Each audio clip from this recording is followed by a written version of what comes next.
This is Golf with Jay Delsing. A two-time All-American at UCLA.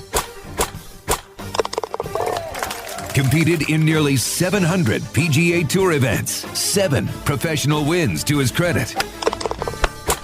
Over 30 years of professional golf experience. A member of the St. Louis Sports Hall of Fame and the Missouri Sports Hall of Fame.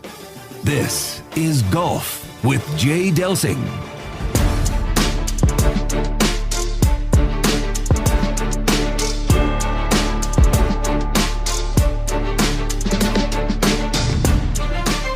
Welcome into Golf with Jay Delsing. It is Super Sunday. The Super Bowl coming up later today, but with Jay Delsing, I'm Dan McLaughlin. We are talking golf as we do every Sunday morning, and we've got a great guest coming up and his dad, Mike Suhre, owner and head professional at Oak Brook Golf Club in Edwardsville, Illinois, and a Gateway PGA section member, has been named the 2025 PGA Youth Player Development Award winner. We're going to get into that as Larry and Mike will be in studio. Also, Waste Management Phoenix Open, it's happening. It is always fun. They'll wrap that up today. The rules of golf that actually can help you. We're going to get into that as well. But first, Jay, it is Super Sunday. Let's talk a litlittle football. Let's go. All right, who you got? I got the Eagles. Like the Eagles. Yeah, I like the Eagles. I think I'm liking the Chiefs. I'm a little over the Chiefs, kind of. I am too. But I got Chiefs fatigue. Who's your favorite? Who's a player that you can't wait to watch? Saquon Barkley. Same. I cannot wait to watch him. I agree. Well, it's hard to go against Mahomes too, though. I know. He just always gets it done. So it'll be a lot of fun. And Andy Reid and Steve Spagnuolo and that whole crowd. It'll be interesting to see what it rolls like. So you make any bets like a prop? Did you see that, Danny? You can bet on whether or not the national anthem. Oh yeah, will take over or under a minute and like 18 seconds is the average. Well, the Swifties will love to see Taylor Swift. How many times will you see her? Right. That's another one. Do you care about that? No, I don't. Not even a little? Not at all. Same. Yeah, I'm just not into it, man. I don't care. I know. I'm like, in this football game? Don't you think, though, she's been good for football? I do think she's been good for the NFL. Nope. I saw something, Danny, last year that said she brought in, because of her presence and all this 300 and something million extra dollars for that brand that really needs some help right now because they just don't have enough money laying around. I want to go back to last week and the week that was for Rory McIlroy. Let me give you this. So he played in the TGL against Tiger. Yep. Cypress Point, first time he played in that. Hole in one, he played Spyglass. Won a signature event at Pebble, and he made $3.6 million. Not a bad week for Rory McIlroy. That's a good week. What is the thing with Cypress Point? The first time he's ever played Cypress Point? First time he's played that. Oh, my gosh. What a treat. Well, that is, I will say, I mean, it had to be fantastic winning $3.6 million, winning at Pebble Beach. I'll tell you something we don't talk much about, Danny, that we probably should. It matters as a professional golfer where you win. What sort of venue you're playing on, and to win on an iconic place like Pebble Beach, you've got to bring your entire bag with you. I mean, look at the weather on Saturday. The wind blew, up to 30 miles an hour, and the scores were all over the place. And Rory really played a great round of golf on Saturday. But to win at an iconic place, it matters. So he's driving the ball. It's ridiculous. So the distance was 337.6 yards. That was the average, Jay, 17 yards longer than the next longest in the field. That's amazing how well he is driving the golf ball. And, we talk about the rollback of the golf ball. Will it really matter? When guys are averaging 337, it's just incredible. And what they were doing on 18 at Pebble, too. And 14. I've never seen anything like either one of those. So, Danny, I can remember when Tiger first came out, Tiger flew a 2-iron on the green at 18 from 272 yards. Now, folks, I know the weather was really good this year, and that tournament needed a break. It had been getting beat down with some bad weather lately, but it's still right at sea level, man. That ball and that breeze is usually cool. That ball just doesn't go like it typically does. But, man, last week he hit a 7-iron into the 14th green, Danny, and I got to tell you, I've played that tournament 26 years in a row, and I had 2 opportunities to go for that green in 2, and I went for it in 2. And neither time did my ball stay on the green. One time it was in the bunker, one time it went over. But when you play that hole as a 3-shot hole and you're laying up your third shot, your second shot to get to a good number, it's still a hard shot, Danny. You're standing there. It's straight uphill. You got the gaping face of that front left bunker, and it looks like, hit me in here, and so you wind up giving it a little extra and hit it over the green there all the time. He hits a 7-iron on the green, 20 feet from the hole on Sunday, and makes an eagle, and I'm like, forget it. What is going on out there? How old do you think he is?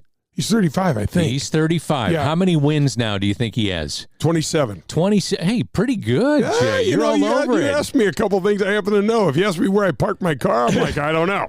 Could be over there, could be over here, yeah. I say he's only 35, so still in the prime of his career when you talk about a golfer.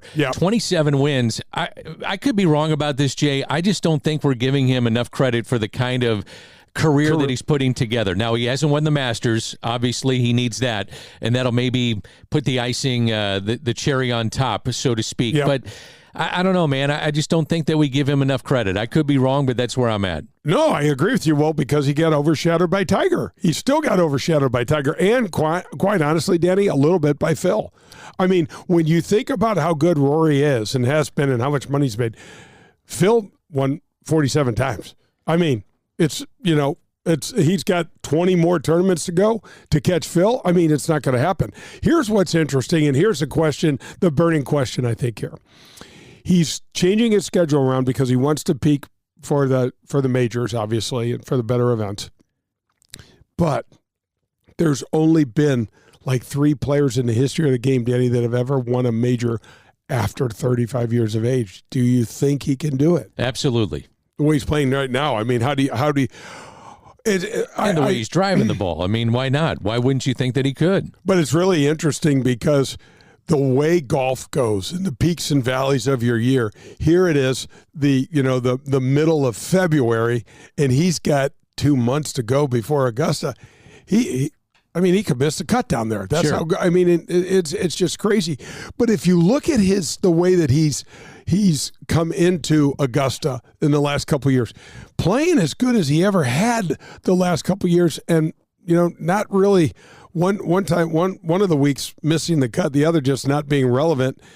It's it's just odd. It's one of the things that I will say this from a player standpoint, Danny. It was so hard to have your game peaking when you wanted it to peak. It's just really difficult. What'd you think of ShotLink, which was used at Pebble, which is another way to bring fans in, another way to maybe even gamble, which has been talked about, just trying to give the viewer as much information as you can? I loved it. I thought it was great. I did too. I just wanted to pull my eyes, teeth, hair out when Tom Kim was standing over the ball. It's too long. It made me cringe. I was like, are you kidding me? Why are we not penalizing this guy? It's too long. Way too long. It was insane. I was like, but Danny, I think the information is fun. I think it's really fun. It will definitely come into play for gambling, and once we get, the entire country on the gambling train, I'm sure that golf is going to rocket up in terms of how much gambling is going to be done on it. So we're talking about length of, let's just say, standing over putts, or in Tom Kim's case, both putts and everything. Then getting statue-like. So Lucas Glover was on Sirius XM PGA Tour, and he said, quote, aim point statistically hasn't helped anybody make more putts since its inception on tour. And it's also rude to be up near the hole, stopping around, figuring out where the break is in your feed. It needs to be banned. Do you agree with that? Well, the other thing and I'm a huge Lucas Glover fan and would love to get him on the show. One of the things that's happening, in my opinion, Danny, is that it's slowing play up. And that's my point. Yeah, and I don't know how he has come up with these statistics that say it has not helped anyone make more putts since. That's interesting. And They also had to ban, I don't know if you remember, but they had to ban the green reading books. Danny, they will give you could buy a book. It was $150, and it had every inch of that green mapped out, telling you this amount of slope, left, right, uphill, downhill, slowing over here, going over that way. And they had to ban those because guys were just absolutely locking it down on the greens and taking way too long. Do you think it helps, though, when you're when all of a sudden you're walking essentially the line of your putt and feeling the weight go one way or another as you walk towards the hole? Do you think it makes that much of a difference? I already feel that, and I've told you that when we play, how much I use my feet. So what it is, Danny, it's probably as much mental as anything else to give somebody just that slightest little edge of confidence or feeling of I'm much more confident. And henceforth, I'm going to make this putt. So that's the only way. Reading the green's an art form, and you know it. And we've talked about this so many times, Danny. Folks, go out sometime that you're going to putt and go in the morning before they cut the greens and roll a couple balls and watch how you can make you can make a 10-footer from 4 different lines, because that's how much the speed varies and stuff. You can go right at it and ram it right in the back center, or you can go slow and play more breaks. So I don't think so, man. I really don't think so. So the books are out. The books have been out. Okay. Yeah. I'm gonna throw something that maybe should be brought in. Yeah. Which is the laser, if you will, or it gives you how long the distance is. Which amateurs, obviously, I use it. You use it now. Yeah. Oh yeah. Just to speed up play. Yeah. But it's not being used on the PGA Tour. Do you think that's something that we maybe should introduce in the game? 100%. We should try it.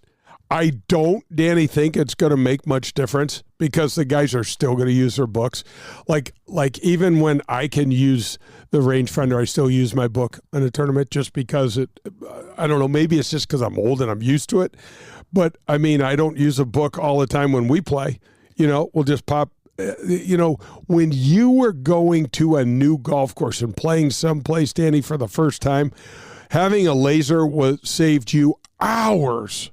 I'm not kidding you, hours of trying to figure out distances and things like that, because we were trying to do those things manually or with a wheel, and it was just insane. Waste Management Phoenix Open wraps up today. One of the favorite stops on the PGA Tour. And again, coming up, Mike Suhre, owner and head professional at Oak Brook Golf Club, will be our guest. His dad, Larry, will be with us in studio, too. I can't wait. The Suhres are rock star people, but I can't wait. Did you happen to see what Ricky Fowler wore on Thursday? He was blending in. Dude, I couldn't see him. Camouflage. All camoed up. Well, I was like, does he have a rifle or something in the bag, Danny? I couldn't believe it. I love, though, Ricky coming to the golf course, and I used to love the Puma outfits that he would have, and the orange and the long hair and the hat that was kind of high. Yep. I loved it. I thought it was good. Too. Yeah, and he is one of the best marketers of himself of all time. He's also great with the fans. Part of that. He stays all night long to sign whomever's out there waiting for him. And he's a great kid. He is he's barely a kid anymore. I know he's a dad of 2 daughters, and I love him. He's one of those guys, Danny, I always root for. I know he had a couple of really low years and then came back and won the Rocket Mortgage Classic in Detroit, which I was glad to see. Last year, kind of a little bit of a slip, but he's one of the truly good guys and a guy I root for every single week.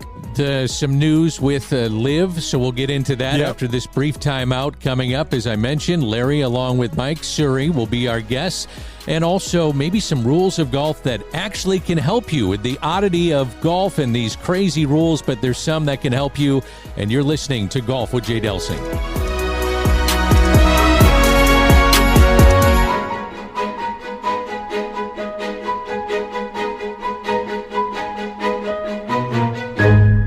Are you driving an out-of-warranty car? It's only a matter of time before your out-of-warranty vehicle is in the shop costing you thousands of dollars. Auto repair costs are up nearly 20% from last year, which is 4 times the rate of inflation. If an unexpected breakdown happened today, would you be ready for that? Well, now you can be with a plan through CarShield. Even if your car is just over 3 years old, it's still prone to expensive costs. Your car is more than just getting you from point A to point B. Traveling by car is a way of life. From picking up your kids to going to a new restaurant, cars are a daily essential. When you enroll in a car protection plan through CarShield, you can look forward to the following. The price will never go up no matter how many claims you file, or no matter how high the mileage on your car increases. CarShield offers protection plans that start as low as $100 per month. That's $100 per month. They have repair coverage for up to 5,000 different parts of your vehicle. Plus, when your car breaks down and you're stuck on the side of the road, you get 24/7 coast-to-coast roadside assistance. You also get complimentary towing and rental car options. CarShield has my back when my car breaks down, and they can have yours too. Call CarShield today at 800-465-6550 or visit carshield.com. It's CarShield, proud sponsor of the Golf with Jay Delsing show.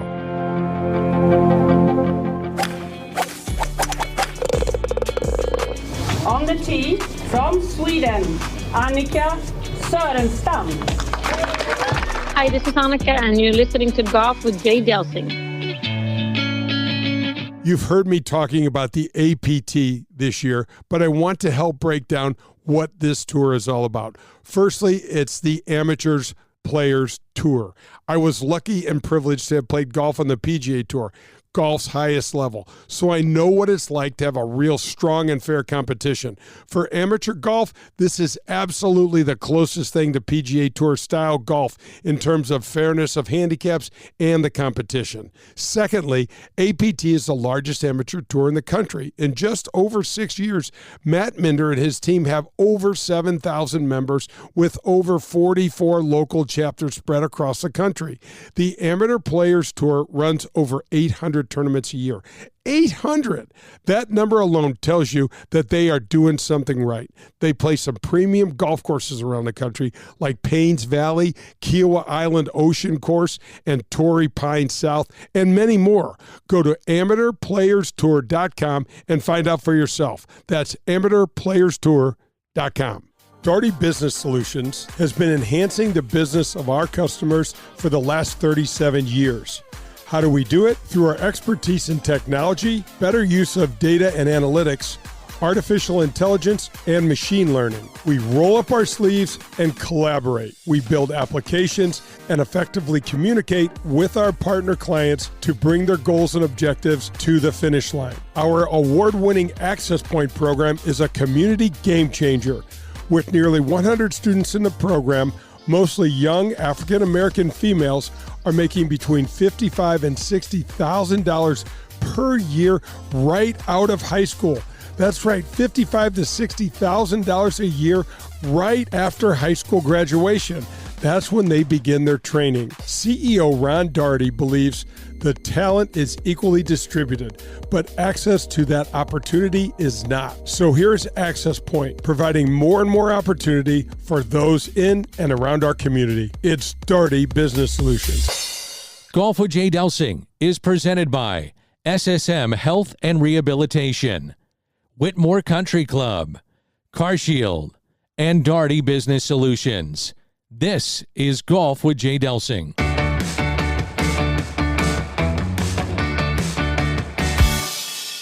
When you're in the market for a new car, there's only one place that I go, and that's Dean Team Volkswagen of Kirkwood. Please call Colin Byrne over there. He's fantastic. His number is 314-966-0303. The Dean Team Volkswagen of Kirkwood will treat you like your family. Not sure you want to buy a car? The Dean Team Volkswagen has the area's largest selection of pre-owned vehicles for lease or purchase. Colin found my Yukon that I'm driving today, and I love it. It's the best vehicle I've ever driven. My daughter Jo is on her third Volkswagen. She just took her car to service to get an oil change, and she said to me, and I'm quoting, "Dad, these guys are so nice, and they took such great care of me. They made sure her car was in great shape to get her back to school." Dean Team Volkswagen of Kirkwood, the official vehicle provider of the Golf with Jay Delsing show. This is Barrett Jackman of the Blues.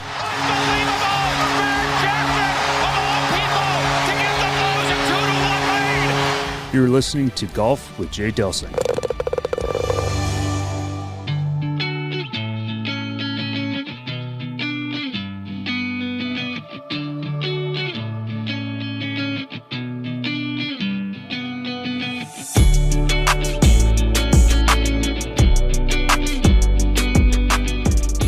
Mike Suhre, owner and head professional at Oak Brook Golf Club, and his dad Larry will be in studio. They have a golf club that has been in the family for many, many years. Generational with those guys. So looking forward to that. They'll be in studio coming up. Matter of fact, they're outside our studio right now.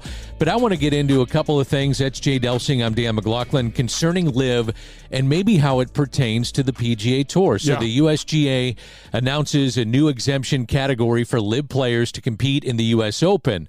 First major championship to create a formal pathway for LIV players beyond just a, quote, special exemption. I think this is a significant move and probably in, let's see what you think, the right direction to get some of the best players together. Yeah, I think so. I mean, it's interesting, Danny, because does this mean to – let me ask you this, and I'll backtrack in there. In 5 years from now, is there LIV? I don't think so. I think they'll be back together. And it's got to happen for golf in general. For the golf fan out there, this just needs to happen to make sure that you get the best players together. Because, Jay, you've got some of the TV ratings are tanking. And the interest in the game, not as players and guys like me, the weekend duffer, but I mean just watching the game and having the best players together. It's got to happen for the interest of the casual fan out there. I got something for you. So I was thinking about this the other day, which is scary, but I was. LIV took all the black hats. LIV took all of the interesting stories. Bryson DeChambeau, P. Reed, Patrick Reed, Mickelson, Brooks Koepka. Yep. They took all. John Rahm was fiery, not necessarily controversial as much as some of the others, but he was fiery. But great player. But the stories, Danny, are can you hold the interest of the American public with Justin Thomas and Jordan Spieth? Can you do it? I don't think so. I don't think so either. And these young players, while they're great and it's fun to watch, and you and I watch them every single weekend. Sure we do. They're not household names. No. And that's one of the problems. You got to have storylines, and you got to have villains. Villains are great for sports. I think they're awesome for sports. You've said this all along, especially with Patrick Reed was your favorite villain, and you're right. I mean, it's really, really interesting that segment, and it's obviously it's kind of media driven, and it's quote unquote villains, but they were. Greg Norman. I mean, yep, I know. I'm telling you, it's like all the outlaws just started hanging out together, right. And now they're on the same tour. It's just a weird thing. And when you watch the ratings, even the TGL stuff, man, they're not going to hold. Those ratings, D, are not going to hold unless Tiger's there. Well, Tiger moves the needle, right? That's the one guy that you got to say, okay, when he's on, ratings have a boost, yep. But when he's not, I know. Now, one of the things, though, Jay, is that they're not going up against a lot. They put this on some of the dead nights of sports, right? So it's a Tuesday. They're Tuesday nights, and that was purposeful. Absolutely, and I think that's a good idea. But it's interesting because what it does is it helps you gauge how much interest is in this. And Danny, you and I are going to watch. Hey, there's a golf club up there swinging by itself, and we don't know who it is, and we're going to watch because we just like it. But is the American public going to stay interested in this? It's a weird kind of golf. You watch the best players in the world. They can't figure out how to make a putt. Right. They can't figure out how to pitch off this stuff. And I know they will, but it's interesting to watch these guys get up there and have these easy little pitches and hit it 20 feet past the hole. Then they're like, what the heck? Trying to get out of traps. Can't get the ball. They're leaving more balls in the bunker, and Kisner's hitting them right in the forehead. So it's really going to be interesting. I don't know. I mean, you got to remember, there's a side of this argument, Danny, that'll say anything we bring in on a Tuesday night's better than what we had because we didn't have it. But we've got sponsors. We've got a lot of money tied up in this, and that's. maybe all good and well for we golf nerds, but, SoftBank and some of the other folks that are putting up all these millions of dollars, they want eyeballs. And Fox is putting up a ton of money with Live, and you're seeing a little nighttime golf. But what's interesting, D, is I don't know if Fox is putting up a lot of money because we haven't seen. That's true. I was thinking that they did, but it may be a combination of Live saying we just need the exposure, and Right. Fox is ready to play ball with us. Right. I'm sure they're paying some kind of rights fee, but comparatively speaking to what the PGA Tour is getting from NBC, CBS, Golf Channel, that kind of stuff, you're right. It's probably not the number that I'm thinking of. But D, does it matter that it's not going to be on the main Fox network, that it's going to be on FS1 and those other subsidiary layered kind of not for me, channels? because I'll find it. No, same. I think it'll be. I buried the hatchet with Live last year, so I'm glad to watch. It'll be interesting. What about the idea that the guys are not allowed to wear shorts anymore? I was just going to go there. Yeah. You stole my thunder, Jay. Of all the things that I have ready to hit you with, you stole my thunder. And folks, I'm looking over at the great Danny Mac, and he's got a laundry list of stuff for us to talk about. So we need 3 hours, D. No, Absolutely. Anyway. So what do you think about that? I love it. What's the deal? No, you love them wearing pants. Yes. When I think of pro golfers, I think of wearing pants. I agree. I think when it's a I bad watch look. the Stiefel Charity Classic, Yep. I see you in pants. I think this is a pro event. All summer, I look at those legs in shorts. I don't want to see your legs anymore. I don't blame you. I don't blame you, and I don't blame you. And that's one good reason for us to wear pants. Exactly. If you saw what my legs look like.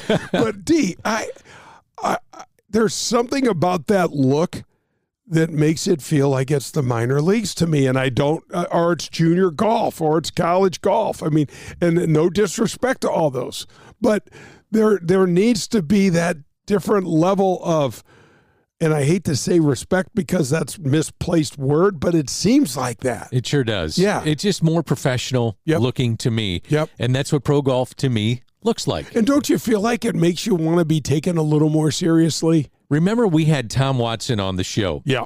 And he talked about some of the outfits that players are wearing. He didn't like it. He was pissed that guys are wearing tennis shoe looking Exactly. things. He wanted us to, you're right, that's a great catch. I'll never forget after we had that interview and hung up with him, or was he in studio? No, he was over the phone. On the phone. And I said, oh my gosh, Tom wants us to go back to wearing those leather FootJoy Classics that just hurt my feet hurt right now thinking about those, Danny, with nails in the bottom of them. So, all right, switching gears. Yeah. Let's live to what we're dealing with today, which is one of the great tournaments in golf. And you talk about bringing in a casual fan. This will, the Waste Management, because of the par 3, because of the stadium seating. And the party. You've got to talk about your hole-in-one there. Danny, this is a party that has a golf tournament. Okay, I love it. Honest to God, it's a party that has a golf tournament, and my hat is off again. And I know I've already tipped my cap to these guys once before, but the Phoenix Thunderbirds are the charitable organization that is the backbone of that tournament. They run that tournament, and my hat's off to them because that is a cluster on top of a cluster with more cluster sauce. It is cluster sauce, Danny. It is. If you've been there, you're like, what are we doing? We've got 4 levels of completely, nuts people. They're going crazy. They're nuts. They're nuts, and that is not easy to manage. And last year got out of hand. This year, so much better. So much better. But it's a fun. It brings fun to the game. Okay, if you're a player and you're like, I don't like this. This is disrespectful. La la la. Don't play. Yeah, it's fine. Don't play. But the guys that love it, you could see Joel Damon a couple of years ago took his shirt off and rolled around the green. I think he was with Harry Higgs, who should never, ever, ever take his shirt off, but he did. And, it's just a little more human. It gives a better glimpse at the folks, at the players. I like it. Well, you got to love the fact that you have a hole-in-one. Okay, so I got to tell you. Famous number 16. So this is, everybody's like, somebody has their 15 seconds of fame.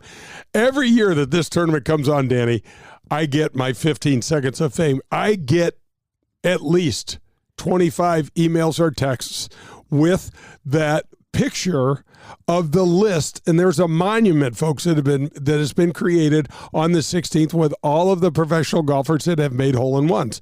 And I made mine in 1991 in the third round on a Saturday. The flagstick, Tiger made his on a Saturday, I think. So the flagstick is in the front left portion of the green,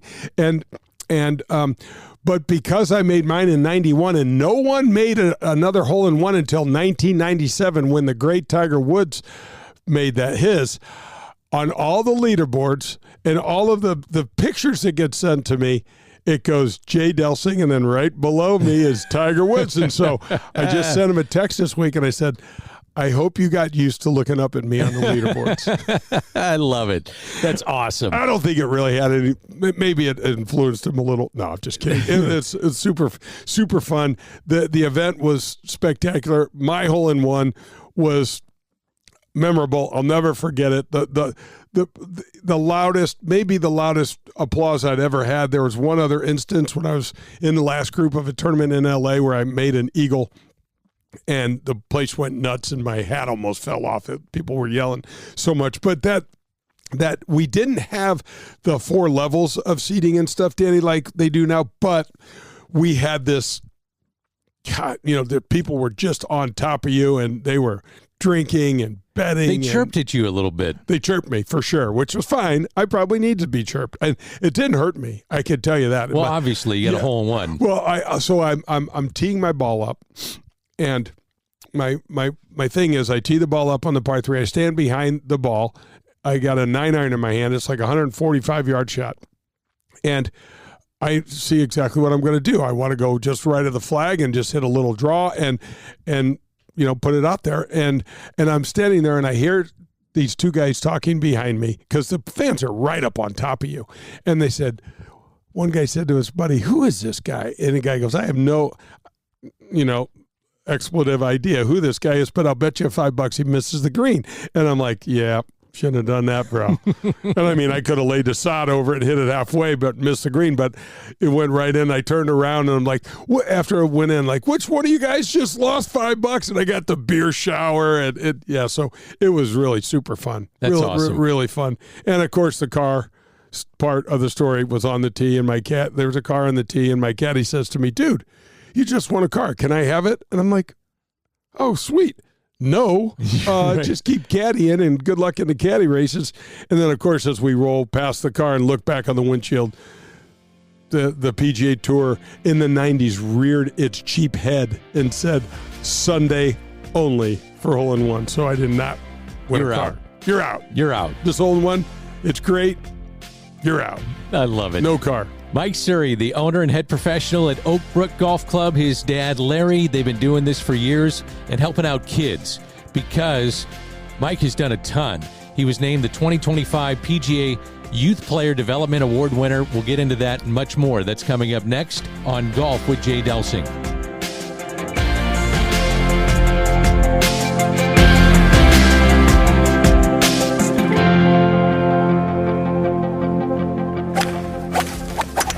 This is Dan Politis, PGA Golf Professional, and you are listening to Golf with Jay Delsing and Danny Mack. I listen every week. Are you tired of watching your golf scores go up every year? Despite new equipment and even a couple lessons, you still fight that slice or your inability to get that ball up and down out of the bunker? Well, get ready to experience better golf with Elevate Golf.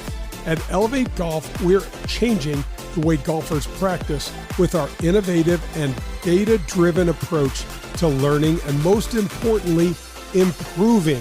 We have an array of membership options where you can find the perfect fit for your golf, your lifestyle, and your budget. Whether you start in our full-service gym, the short game area that has real sand bunker, or one of our 7 TrackMan simulator bays, the team at Elevate Golf will do a complete assessment of you and your game, which is crucial because if you don't know where you're starting from, it's nearly impossible to attain a goal or a new level. Call us today at 636-265-0557 or visit us at elevategolf.com. That's ELV, the number 8, golf.com. Contact us today and get ready to play better golf. Hey folks, we just opened the Jay Delsing Golf Shop. If you need anything golf related, you need a hoodie, you need a visor, you need a quarter zip. My daughter Gemma has spearheaded this effort, and I so appreciate all of her help. But we are live, and we are ready to get you into some golf gear. Folks, know this. With every single purchase, I will be donating either to the Western Golf Association in support of the Evans Scholarship Program or to Folds of Honor and the great Lieutenant Colonel Dan Rooney. So everything that you buy from me, we're going to make a donation to those great causes. Thanks for checking it out. It's jdelsinggolfshop.com. Hi, this is Adam Betts from Family Golf and Learning Center. At FGLC here in Kirkwood, we feature a double-decker driving range, 2 large grass tees with Tahoma Bermuda grass. You want to work on your short game? We have a short game area too, which features a 20,000 square foot green, 3 bunkers, and Zoysia surrounds. Also at Family Golf and Learning Center, don't forget about our 9-hole par 3 course, the indoor TrackMan simulators, and our performance center. If you're looking for the best golf instruction, regardless of skill, we can help. Find out more at FamilyGolfOnline.com. That's FamilyGolfOnline.com. Family Golf and Learning Center. We make St. Louis better at golf. Do you realize that the Gateway section and the over 350 men and women are here to serve you in any way they can? Whether it's running your member guest, getting the driving range prep for your next practice session, or maybe just you and your girl getting in a quick 9 and then dinner after work. The Gateway PGA professionals are here for you. I bet you didn't realize the Gateway section, one of the 41 sections around this great country, has been rated in the top 3 in many of the most important categories. Your Gateway, or Great Way section, as it's affectionately known, is here for you to help you any way possible. The Gateway section of PGA Golf Professional, here to assist you with all of your golfing needs. You can visit them at gatewaypga.org and make sure you look for some of these other cool programs. PGA Reach, the PGA Junior League, or the award-winning PGA Hope program that helps our veterans. That's the Gateway PGA of America, here for you. Golf with Jay Delsing is presented by People's National Bank, Powers Insurance, and Pro-Am Golf. This is Golf with Jay Delsing. Recently, my nephew called me and said his basement had flooded and all the hardwood, carpet, and flooring had to be replaced. I told him I have the perfect place for you to go. At Jerseyville Flooring and Furniture, this second-generation family-owned business treats everyone just like their family. Jared Capps is continuing his mom and dad's 50-year business tradition where honesty, transparency, and service carry the day. My nephew loved the luxury vinyl product. Jerseyville Flooring and Furniture has the largest selection in the area. Whether you prefer Mohawk and the wide variety of their product lines, I love the Rev Wood product, by the way, or Karastan or Pergo Elements line, Jerseyville Flooring and Furniture will literally have you covered. You have pets? Let Jared tell you about the many sustainable flooring and carpet options that are pet-friendly but also easily maintained to keep your floors looking great every day. And don't forget about their huge selection of Lazy Boy recliners. They are awesome and one of the biggest selections in the Midwest. Call them today at 618-936-0536 and get your free estimate or set up a consultation with one of their experts. You can also go to jerseyvillecarpetandfurniture.net. Proud sponsor of Golf with Jay Delsing. This is Golf with Jay Delsing, rated as the #1 golf show in the Midwest. Now let's get back to Jay and Dan.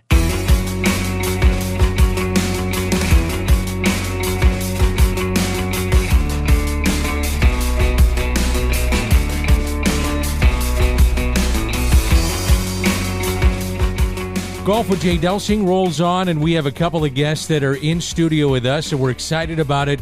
Mike Suhre, owner and head professional at Oak Brook Golf Club in Edwardsville, and a Gateway PGA section member. He has been named the 2025 PGA Youth Player Development Award winner, prestigious award. It's given to a PGA of America golf professional.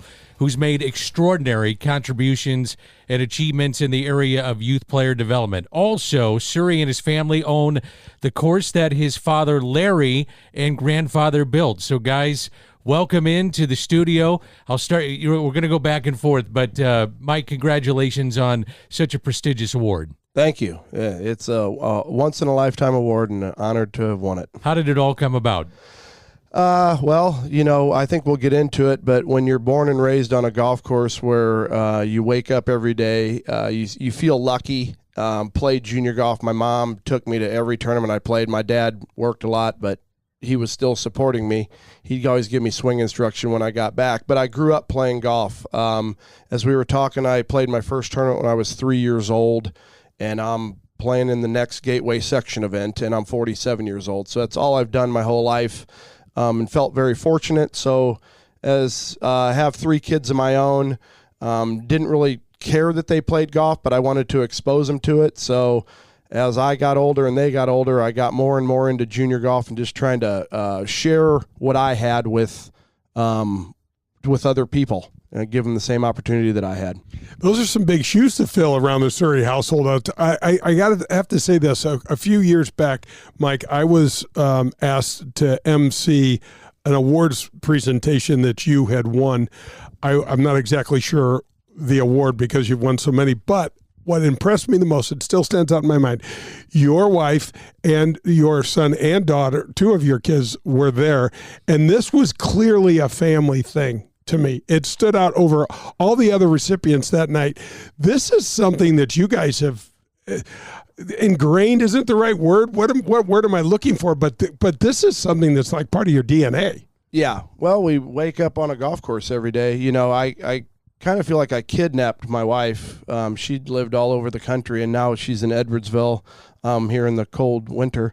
But, we live it. We wake up every day, and, the kids leave a golf course to go to school, and in the summer they wake up and come help me get carts out, and it's just kind of what we do. So, and we're very fortunate for that. And then I guess by the grace of God, we've just excelled at what we're doing. So I think one of the cool things is you work with your dad, Larry, who is in studio. And Larry, you started this golf course with your father, so it's a family affair. How did that all come about? Well, as I was telling you earlier, Dan, I tried to play the tour, went to the first Q school in 1964, and wasn't too successful. Came back home, eventually ended up getting married, I think we were married at the first Q school. That's right. We got married in 63. So you better get that part right, Larry. Yeah. We had screwed the other stuff up. Yeah, we did get married, but that was the second time I went to Q school. She came down with me. But, I attempted to play a couple times and stayed down in Florida and played. At that time, they had the Florida East Coast PGA, which was one run by the PGA section in Florida. And I played there for 12, 13 months and got to play with some really good players and found out. I came back home and, this was after I got out of the service. I was fortunate enough to win, and I don't know if Jay remembers it or not, but the St. Clair Open. Oh, yeah. Yeah, I won that in 68. And I don't know if it was a good thing or a bad thing, but my dad thought I was ready to go on tour again. So I tried the second tour school and came back. After, like I say, I spent a year down in Florida playing, and I came back home and I told my dad, I said, I know you're supporting me out there, but I've played enough golf. I know I'm not going to make a living playing golf. And, of course, he was like all fathers. He was disappointed and gave me a little lecture about confidence and so forth. Well, he said, what are you going to do? And I said, I don't know. I'll look for a job. And fortunately, we have a propane gas company, and so I had a job. I could always drive a truck. And So I said, he said, what are you going to do? I said, I don't know. I just don't want to drive a truck for a living. So he came back about 2 weeks later and said, hey, I made a down payment on a piece of ground. I want you to go out and look at it and see if we can build a golf course out there. So that's how it all started. It's amazing. That is super cool. So you went from playing to so Larry, what did you? How did you do that? Did you went from playing to driving a bulldozer? So you actually designed? That was probably our first equipment acquisition. There, we bought a bulldozer and a backhoe, just junk equipment, and went out and started bulldozing and building a 9-hole course. So now, because you have 27 holes now, as the golf course did you do all 27, or did you just do the 9 holes? And what I'm really wondering is how similar, or what does it look like now compared to what you guys did back then? Because that's not an easy thing to do. No, it's I'm sure it looks a lot different than when my father was still alive. But the third 9, I actually had a company come in. What was it, Henke Construction? Sure. And they had done several golf courses. They did remodeling work, and they built our third 9. But actually, my father and I were both heavily involved on the first 18. Mike, I'll ask this question. What's it like working with your dad? And then I'll ask Larry, what's it like working with his son? What's that like working with your dad? It's great. He gives me a lot more leeway, I think, than most dads do. He has, for some reason, he has more confidence in me, I think, than most parent-child. I hope I have that much confidence in my kids someday. But it's great. And the same, my mom, she's kind of the glue, and even my wife. When you're in the golf business, it's a great job, but it's a lot of weird hours, bad hours, holidays, and but it's just really cool that everybody around supports each other. How about for you, Larry, working with your son? What's that like? Well, it's a blessing, really. I feel like one of the most fortunate people on earth to have someone that just came in and took over, and he's really improved everything, every aspect of it. He has, and he's more capable than I could ever hope to be. A sidebar to that, though, is I'm still not old enough to drive the heavy equipment. So I'm 47. He was originally concerned that I was going to ruin my golf game by working a chainsaw, but I'm still not old enough to drive the backhoe. I think by the time I actually get on the backhoe, I'm going to be too old and sore to do it. So, Mike, one of the things that's so interesting to me that I saw because I started off as a caddy at Norwood and things like that, is that the golf pros work when everybody else takes off, like you were saying. And so the weird hours, it's like, oh, we've got 4th of July. Well, we know you guys are going to be jammed. We've got Father's Day. We've got, a lot of those typical holidays or vacation type days, they don't apply to this business. No, and that's why, like, even the one thing my family always does, we go on a cruise every year. And I don't even care what it costs. I don't care if I have the money to do it, but I know they're all summer when it's 4th of July or like anything, Memorial Day, Labor Day, you're always working every weekend. I haven't been to a Cardinal game in years because you're working. And so, but that's where you get the family support and the fact that we have a family that's so interested in it makes it way easier, because it would be hard if someone didn't love it like we love it, my wife and kids. It would really be a struggle because you do work a lot of weird hours. I think, Mike, one of the amazing things that you're doing, and one of the reasons we wanted to get you in, is that your facility hosts free golf for kids on approximately 280 days of the 320 days that you're open. How did that all come about for you? That'd be my mom, who's sitting. She doesn't have a microphone, so she said she didn't want to talk. But, my mom and dad, when you own the place, you have a lot more leeway. And I think a long time, my mom was a second grade school teacher, loves kids. If you look at what I do, I just kind of do a blend of what my parents did. I just kind of tried to combine what they do. But they decided a long time ago that high school kids shouldn't have to pay to play golf out at Oak Brook. It shouldn't be something that's the price shouldn't be a burden. So 45 years ago they started doing it, and it's just kept going. That's amazing. It's kind of in a trial stage for 45 years, maybe 46 we'll decide. Yeah. So how many, Danny, guys, one of the things that irritates the two of us more than anything is when people tell us that golf is a rich kid's game and a rich kid's sport, because the two of us grew up very, very similarly, and had it not been for access to public golf courses, even though they weren't free, we would have not been able to, join a country club. And we get the hair on the back of our neck stands up when people like, well, we can't afford golf. It's like, man, if we don't do anything on this show, that's one of the things that we are really want to change people's idea. Yeah, absolutely. And when you look, obviously my parents have gone above and beyond in what they've done. But when, high schools over in Illinois, I don't think they pay to play on golf. Belk Park, Tamarack, Arlington, they're not charging for high school matches.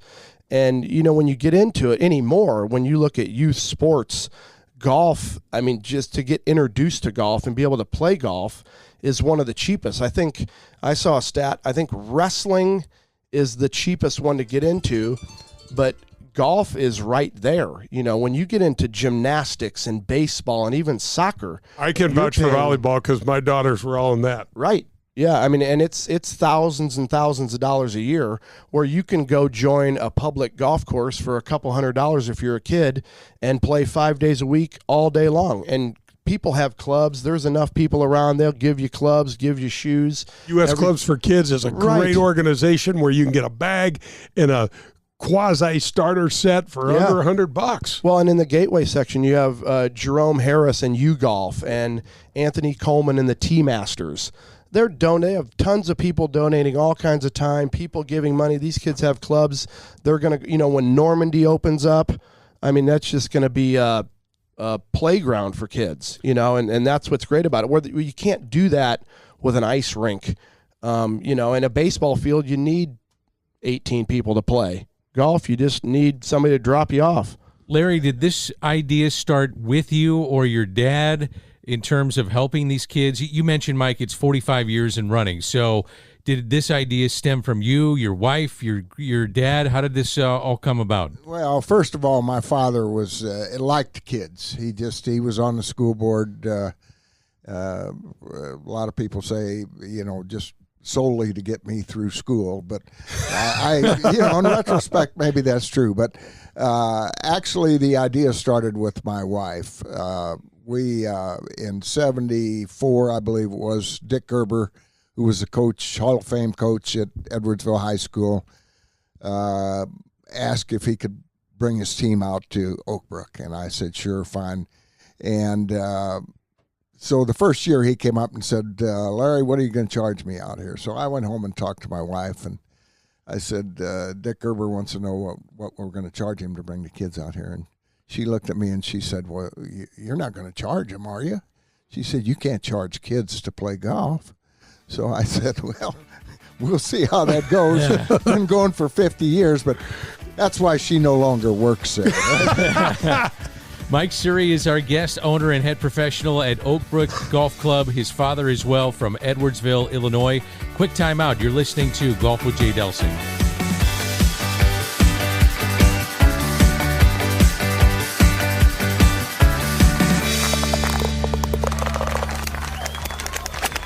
Hello, friends. This is Jim Nance, and you are listening to Golf with my friend Jay Delsing.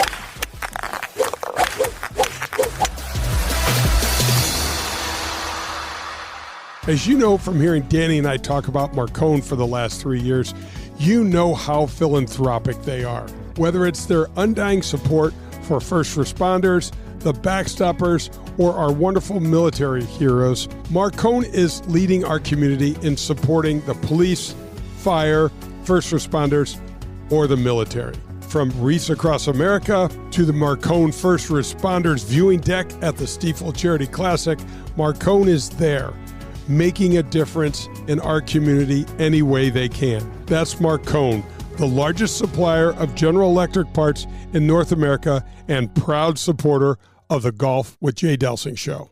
This is Adam Betts from Family Golf and Learning Center located in Kirkwood. Our motto is play your best golf. We have the best instruction for every skill level. 2 female instructors along with our 8 PGA instructors. We're there for the kids and the adults who are starting to play and trying to refine their game. Family Golf and Learning Center features a double-decker driving range, grass tees, and a short game area, along with indoor simulators and a performance center.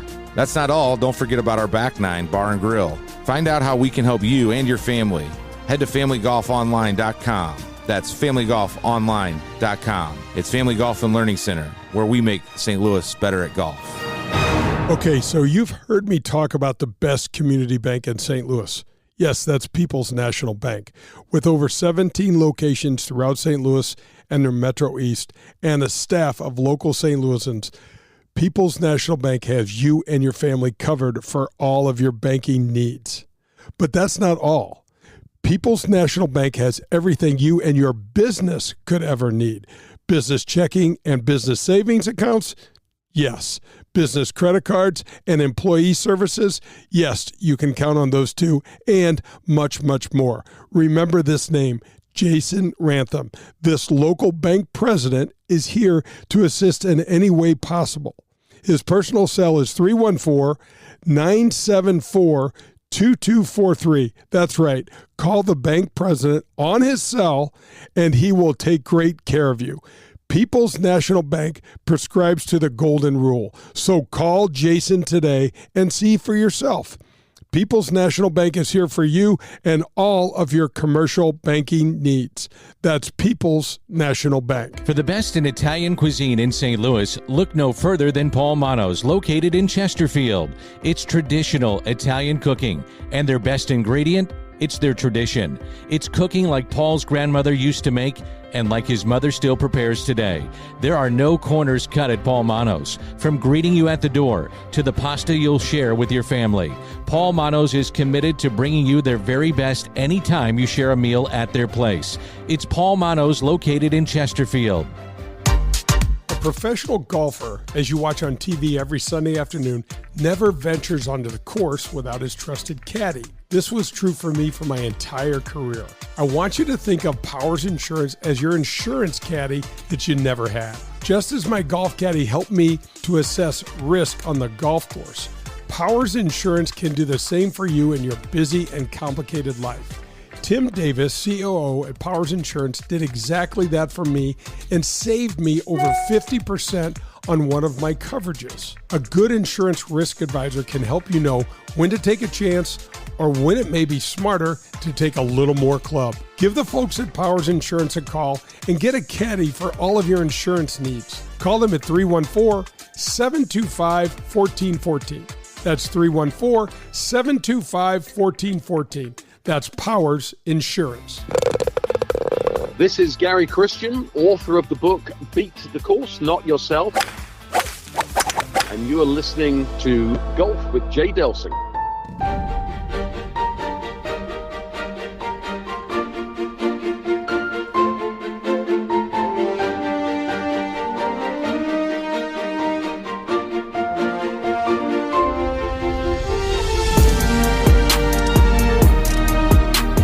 Golf with Jay Delsing rolls on. Mike Suhre, owner and head professional at Oak Brook Golf Club. His dad is with us as well. You heard in that segment before the commercial timeout just the history of how they all got together and what it all means to them. You have led the region and country in PGA Junior leagues, and the school students annually come out, host free golf for kids on approximately 200 days of their 320 open days each year. Now, you also have quite the resume here, Mike. You've served in numerous leadership and governance positions at the section, national levels, including Gateway Section President, PGA Reach Gateway Foundation VP and board member, and National Player Engagement Committee, where you piloted multiple player engagement programs. This is not off the top of my head, by the way. Suhre has been honored with multiple awards from the Gateway PGA section, including the President's Plaque, That was in 2012. Youth Player Development Award 2016 and 22. PGA Golf Professional of the Year in 2016 and Player Development Award in 2021. That's just part of the resume that you've had. Geez, take a breath over there, Danny. Ooh. What a... It's a lot. Larry, when you hear that about your son, what do you think? What comes to mind? Well, it everything he does surprises me. I'm amazed. You're not supposed to say that, Larry. Well, no, he's just. I'm just humble that I can't believe that's my boy doing all this stuff. So I just sat back and watch. Mike. Well, yeah. I mean, what gave you the passion to do all this? What was inside of you? I mean, obviously, your dad is a part of this, and seeing your mom doing what she did, a school teacher for all those years.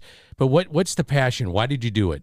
Well, when he says he's surprised, my older brother who passed away was adopted. They didn't think they could have kids, so I think I really was a surprise when they had me. You literally are. Yeah. But,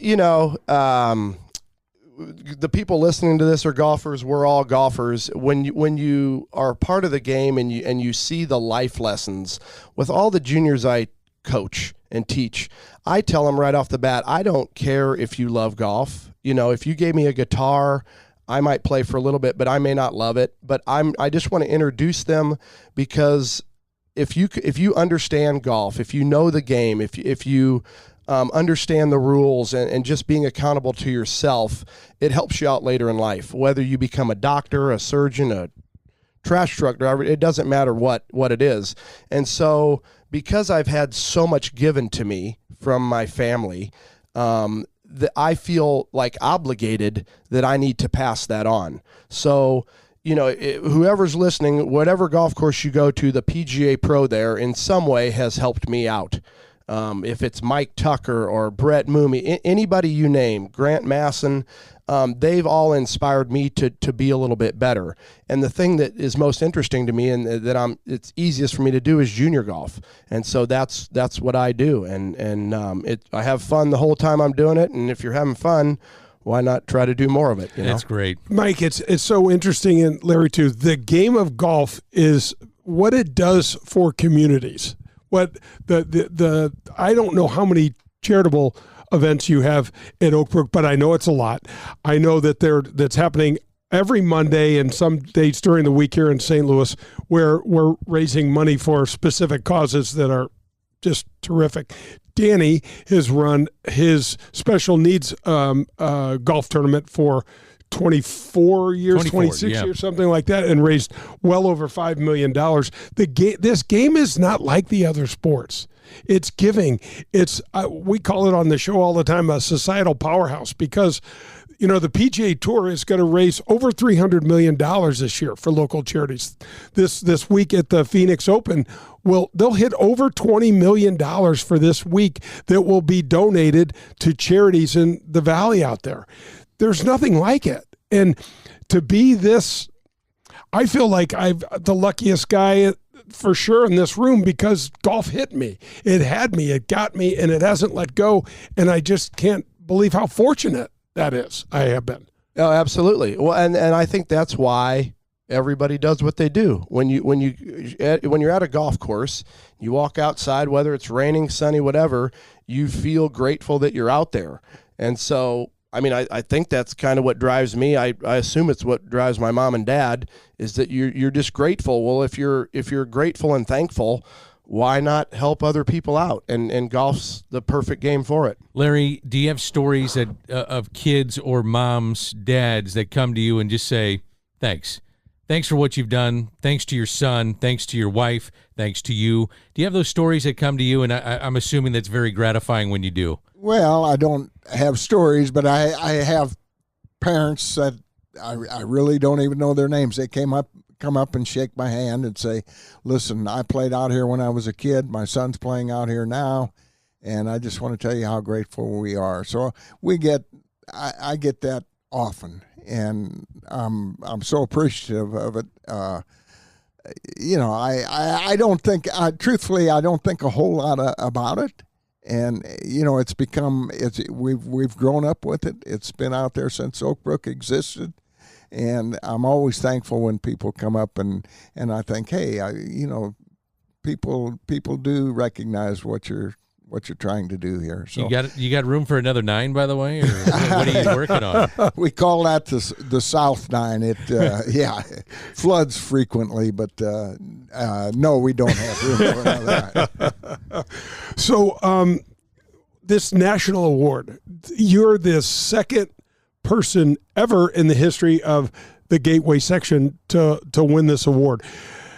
Talk a little bit, because of your history with this section, talk a little bit about how impressive our section is, because we Danny and I are going to have a much greater focus on the section this year with the show and what Allie has done. But you said something earlier, Mike, that's interesting, because about how all of these people that have come before you have contributed some way or to another to Oak Brook or to your golfing success. But for me, as a caddy and growing up in the Gateway program, I didn't even think about those people enough. You know what I mean? That you have a 7:00 tee time and you go out there and all the golf balls are already set up on the range, and we didn't ride carts and things like that. But it takes a village to get a golf tournament run, as you know. And I only played 1 million of them, and didn't think at the time when I was, all the people that have contributed to this thing, it's a big deal. Yeah, absolutely. And, I think I call it the Great Way section, and they're starting to do that on the national stage too, even though it's not officially changed. Begrudgingly, I think. Right, yeah. But with Nathan Carnes being the vice president, when the executive director, Josh Riley, when he came in, he was a younger guy, got everything going, had Allie Wells under his wing, and then she's taken over. Everything kind of started moving in a really good direction, mainly because golf started moving in a good direction too. It wasn't that the people that came before them weren't fantastic. It's just that Tiger Woods came along and golf changed. And but when you get into winning a national award, John DePriest, who's done. What's funny about it is you win a national award, and what John has done is amazing. But when you really think about it, it's all the people around John that have donated the money and donated the time. Now, he's inspired him, but that's the same way with me. If I didn't have a whole bunch of kids out there, I'm just some guy that wants to teach junior golf. So it's all those people that contributed to us being recognized. Are you finding that more kids want to play golf, generally speaking? Absolutely. And parents thankfully are wanting to expose their kids to a lot of things, and that's the best thing about it. Yeah, what's interesting is our numbers.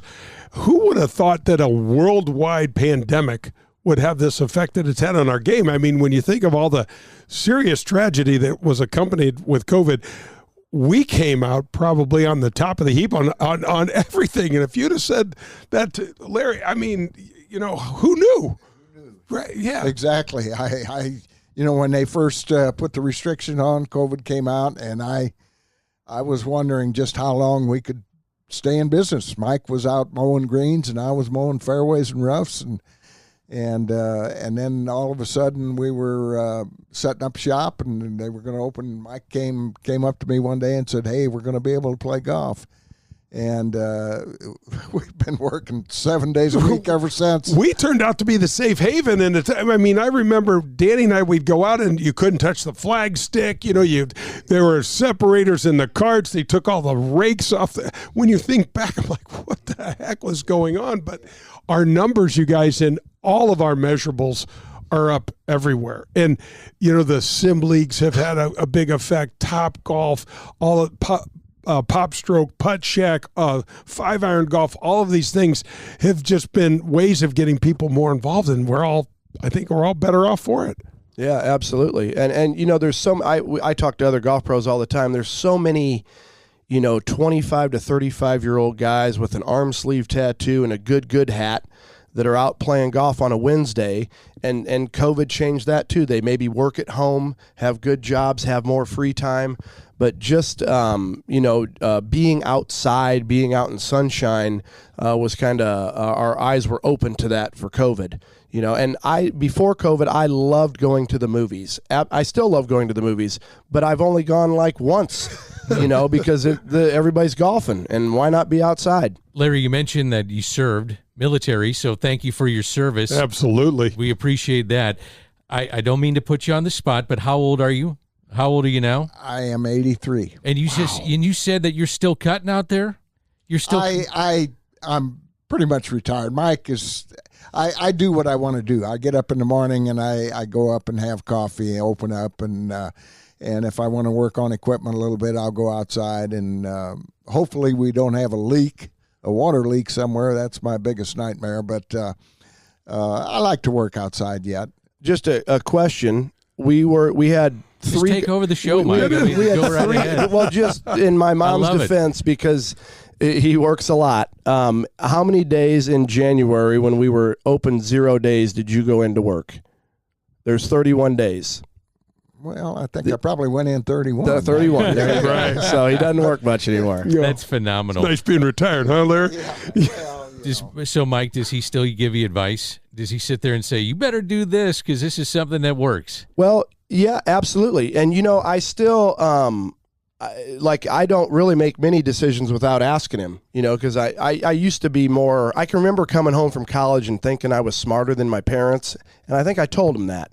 And then when I was about 25, I thought, a tendency to do that. Wow, that was a pretty dumb comment. And so, no, absolutely. And that's again why we work well together. I mean, and we butt heads and argue about things. It's not like everything's perfect. But we're constantly talking about things, but we're always on the same page. I have a question about the quality of players now that are coming through. With kids that you're in the age groups, I'm assuming you're working with every age group that's out there, from the little guy, little girl, to the older kid that's in high school, college. How much better has the quality of the player gotten? And this is a question for both of you. Maybe I'll start with your dad in watching. How much better has the quality of the players gotten as you watch over the years? Well, I think it kind of goes with the territory. You have new equipment. You have new and better equipment. The kids are bigger, stronger, maybe smarter. I don't know if they're, but yeah, it amazes me how good they are. The scores they shoot. Back when I was playing, golly, I was happy to be around 70, 71, 72. Those were good rounds for me, but they still are, by the way. Well, yeah. But, these kids are just absolutely fantastic. And I think it's one thing is you're getting kids that when I played golf because I was too small to do anything else. My dad was a pretty good athlete. And, of course, he wanted me to be a baseball player or whatever, and I just wasn't big enough. So he finally, when he got to be 40, 41, he got too old to play baseball. He started playing golf. Well, he fell in love with it, so that's how I became a golfer. So for you, Mike, you're working with all these kids, quality of the players that are now starting to play the game, and those that have played it now for, let's say, 5, 10, 15 years. And then tell us about your children, please, too, because we know they play. Yeah, when I was a kid, you obviously feel like you're pretty good, and I would compete regionally, nationally, and my mom tracked every score I ever shot. So probably 6 months ago, I got this little book out, and I'm a pretty good golfer. I played Division I golf at Northern Illinois, and I won a couple tournaments. And I'm looking at my scores, and it was like 72, 75, 70, and I won. And I'm thinking, if I shot that today, probably wouldn't even be on the team, And so I think, Tiger Woods obviously changed lots of things, but just the fact that even golf becoming more affordable, more people being involved in it, parents wanting to give their kids opportunities to do things, you're just getting better athletes. And I didn't know what an alignment stick was until I was, 30. I used a golf club a lot, but you have little 7, 8, 9-year-old kids that know how to use them. Everybody's smarter. They have more information, which just makes them better. What's your theory on teaching? How do you your kid walks to you, mom and dad walk to you? What's your theory? I want them to fall in love with the game. I've had more instruction than most people on earth. I understand the mechanics. I want them to be inspired themselves to want to get better. So when I work with people of all different ages, or I have, but I really, after they get to be 13 or 14 years old, I personally lose interest in it because I don't want to talk to them about where their hands are. I want them to love it. And then when they love it, they can come ask me questions, but I don't really care to teach it unless they want it. Phenomenal. How about your children? They're good players? Yeah, they are good players. My middle son said he was going to beat me this year, and I beat him by 4. We played 2 days ago on 9 holes, so beat them both by 4. But yeah, my 19-year-old son and 17-year-old son are both at the moment. I think they're going to go to FGCU and take part in the PGM program down there to become PGA pros. Also get other degrees, but they're going down there because they want to golf, And my 15-year-old daughter hits balls like once a year, and then goes out and just plays well, and it's frustrating to watch. And I can't ever give her any advice because I never even watch her swing enough to give her advice. But again, with all the kids, I just want them. I always say, some point in your life, you're going to need to have something. You're going to want something to do. And if you know how to play golf, you can travel the world and meet the coolest people on earth by being able to play. So I'm happy that they all still play. What's next for the golf course? What are you guys working on for this upcoming summer? Well, we got we're our original 9 because there are so many people coming out and hitting balls. Our driving range has gotten more dangerous, so we're redesigning a couple holes on our East 9 to eliminate the last 2 holes so we can have a bigger driving range. And so, guys, one of the things that I wanted to talk a little bit about before we let you go, and thank you so much for all this time. Owning a golf course is expensive. I mean, when you talk about crews, when you talk about water, one of the things Danny and I had Mike Wan on the show a month or 2 ago, and he was talking about one of the things that as we move forward with golf is water issues. So talk a little bit, and maybe Larry or Mike, whomever, the chemicals. I mean, it's one thing, we know what it's like to try to keep our damn yard green. You guys have acres and acres of it. This is not easy.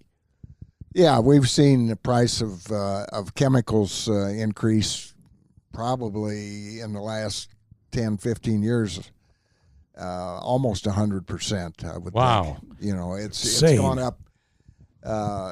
And, of course, the business, our revenue is up, which is the only way we could keep going. But we've been very fortunate over the years. I haven't had to pay for water other than have a top-notch watering system, which isn't cheap.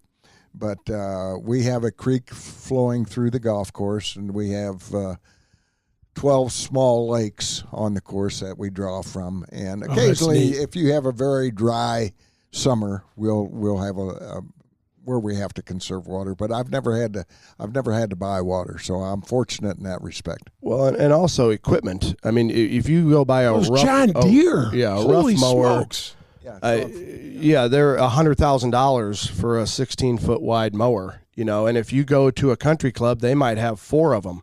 And, and then you get into the city, if you're at Norwood and it's dry, you're paying for water. I remember it was probably 5 or 6 years back. There were country clubs that had $90,000 a month water bills, just for water. It's crazy. Mike, what's the best way to get a hold of you guys? Lessons, go out and play, whatever the case may be. What's the best way to do it? Just wander out in the country, northeast Edwardsville, and you'll eventually see if you wind up to Edwardsville. Yeah, oakbrookgc.com.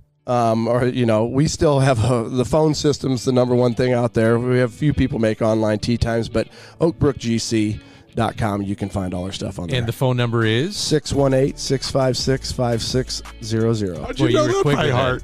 You were quick with that. Guys, thanks for coming in. It was awesome. Really appreciate you guys. Okay, that's Larry and Mike Suhre, and Mike, the owner and head professional at Oak Brook Golf Club. You're listening to Golf with Jay Delsing.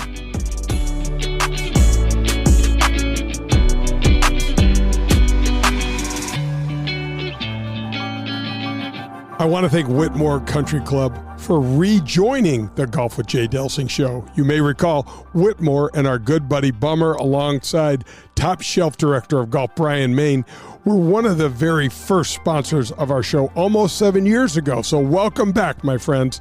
We love having you. Whitmore Country Club is one of only 3 country clubs in the area with 36 holes of championship golf to offer its members. And golf is not the only thing Whitmore Country Club has to offer. Got great pool, tennis courts, or you can enjoy fabulous meals at their many dining options. I'm thrilled to tell you Whitmore has announced the first Annika Women's All-Pro Tour event scheduled this June 18th through 22nd. The St. Louis Women's Championship will help benefit PGA Reach, the Backstoppers, and Our Ladies Inn. To find out more about the tournament, visit AnnikaTourSTL.com. That's AnnikaTourSTL.com. To find more out about Whitmore Country Club, call 636-926-0185. That's 636-926-0185, or visit them on the web at WhitmoreCC.com.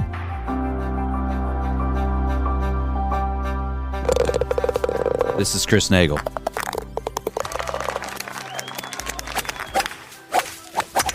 And you're listening to Golf with Jay Delsing. The game of golf is booming in popularity. All of our measurables are at or near all-time record levels. Remember this name for any and all of your golf needs. It's Pro-Am Golf. You need lessons? Tom DeGrand continues to provide our area with top-level instructions. His 40-plus years of experience matter. What about a golf gift for that someone special in your life? Maybe it's shoes, clothing, or golf's latest tech. Yes, sir, Pro-Am Golf has you covered. This family-owned and operated business has been serving our community for the last 45-plus years. You can visit Pro-Am Golf at ProAmGolfUSA.com, or do like I do.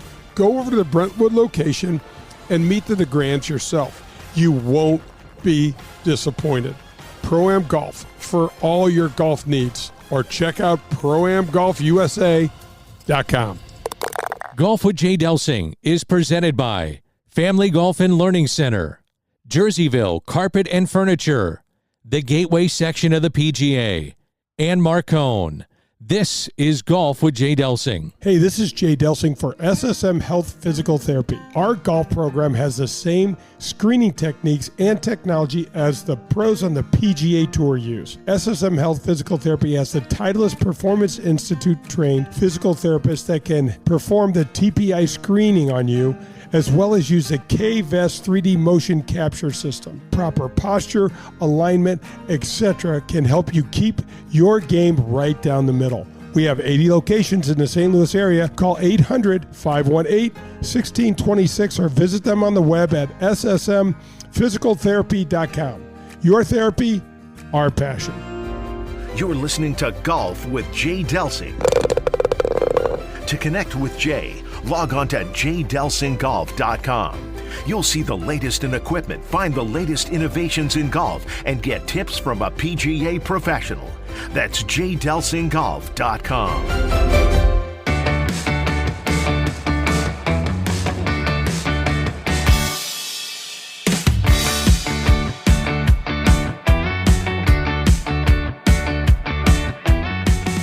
Man, that was fun. Mike Suhre, the owner and head professional at Oak Brook Golf Club with his dad, Larry. I love father-son combinations, staying in sports, and how close they are and working together. Really enjoyed that visit. Oh, my gosh. Well, that family and Mrs. Suhre sitting in the room with us, I mean, she could have added, she did add things, just not with her own voice. But, you know, Danny, it's something special when you start including these families from generation to generation. You get an entirely different product. You get so much more commitment. You get so much more love. You get so much more passion. And now look what Mike's doing. His 3 kids are all involved. His 2 sons are going into the college program for the PGA, and it's just fantastic. You know, he's the second gateway professional to get national recognition behind John DePriest for the PGA Hope stuff. And, you know, we've got rock stars out here, and we are making, you and I have talked about this, and Mike is part of, we had John DePriest on already. We've got, we did Dan Politis. We've got Ed Schwent coming up. We are going to highlight and make a concerted effort this year on the Golf with Jay Delsing show to make sure that our locals are getting the recognition that they deserve, because they're out there and they just do it day in and day out, Danny, and year after year. Let's tip our cap, and it's brought to you by... The tip of the cap is brought to you by the Dean Team Volkswagen of Kirkwood. 314-966-0303. Call Colin. Colin Burnt is a rock star, just like all these other men we're having on. He'll take care of you. He'll get you any sort of vehicle. Danny, I'm tipping my cap, generally speaking, to golf. It's the Phoenix Open is wrapping up today. They're going to raise over $20 million for the Valley charities. We've got word this past week that our tournament here in St. Louis, the Champions event, has raised over $3.4 million in 4 years for the North County charities that that benefit that tournament. And now we've got the Stiefel Charity Classic that's going to continue that giving and continue that community outreach.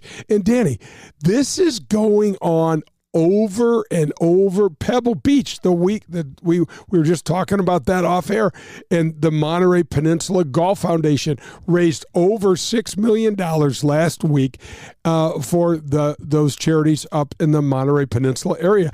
Danny, this year, and it happens every year, the PGA Tour is going to raise over $350 million around the country, and all of these local places like, Danny, the John Deere Classic in Quad Cities area raises millions of dollars for those areas. And when you start breaking this down, D, into some of the more rural parts of our country, this money goes a long, long way. And I'd be remiss if I didn't bring up your golf tournament that raised almost $500,000 last year in its 23rd year for special needs kids. And it's a golf event that people put on their calendar every year, and we'll give them the dates again this year when that happens. And it just keeps going and going. And that's the game of golf. It's giving, and it's not stopping, and it's wonderful. That's the tip of the cap. I appreciate you saying that. The tip of the cap brought to you by Dean Team Volkswagen of Kirkwood. Colin Burns, your man. 314-966-0303. All right. As we finish up the show in this segment, and we'll have a final segment, so we got plenty of time to go over some of the funky rules of golf that can help you out there. And that's very well described. That funky is a good adjective to use. Okay, you can ground your club in penalty areas. This was one of the biggest changes in the rules in 2019. You can now step into a penalty area, think water hazards, and take a few practice swings that touch the ground. That was something you couldn't do prior to 2019. And I didn't know that you could even do that. Like, I know you still can't ground your club in a bunker, but I guess where'd you find that rule, Danny? I did not know that. So Golf Digest went through a ton of these, and I think they're fun. So you still might decide to take relief outside the area, which would add a penalty stroke. Yep. But this new rule invites you to take more chances of advancing a ball without penalty. So it's really an interesting rule. Yeah, it's interesting. I did not know that. I didn't know you could get in there and start. Now, we stumped you? Dude, yeah, well. You're a stickler for the game of golf and the rules. I love the rules, which is odd because I really am not much of a rule follower, except when it comes to the game of golf. I drive and I don't even see lines on the road, but that's an entirely different story. Danny, so how do they differentiate where you can ground your club and where you can't? I'll have to do some pulling up on that. That's really, really interesting and a great subject for conversation because, Danny, I will say this. The one rule that gets broken more than any is when balls go into water hazards. Guys drop balls wherever they want is crazy, really what they it? do. And one of the things that you do all the time is that when that happens, you'll look, if you don't know, you'll look at me and go, what's the right thing to do? And I'm like, so refreshing. Well, I want to play the game properly. I want to learn as we play because there's things like this. I've had it to where I'm in the bunker a lot, as you well know, and you can remove loose impediments in penalty areas. So you're allowed to like clear those stones or little rocks. So you're in the hazard, you're in the bunker, and that allows you to move maybe a stone so you don't break your wrist. 100%, D, and that has always been a local rule on the PGA Tour. So, Danny, we have this thing called a rules hard card. It's very very no one knows about it. But it's always been there. When you go to the first tee and you get your scorecard, and there's a hard card that has specific local rules that will change a little bit from the norm because of certain conditions. And they've always had that in there because of, first of all, you could easily get hurt. Second of all, if you blast this rock out, I mean, you don't want it hitting someone. My gosh, it could hit someone in the face or something like that. But what really comes to mind is Scotty Scheffler last week at Pebble Beach when he double-crossed his drive and hit his ball off the beach and still made par. That was awesome.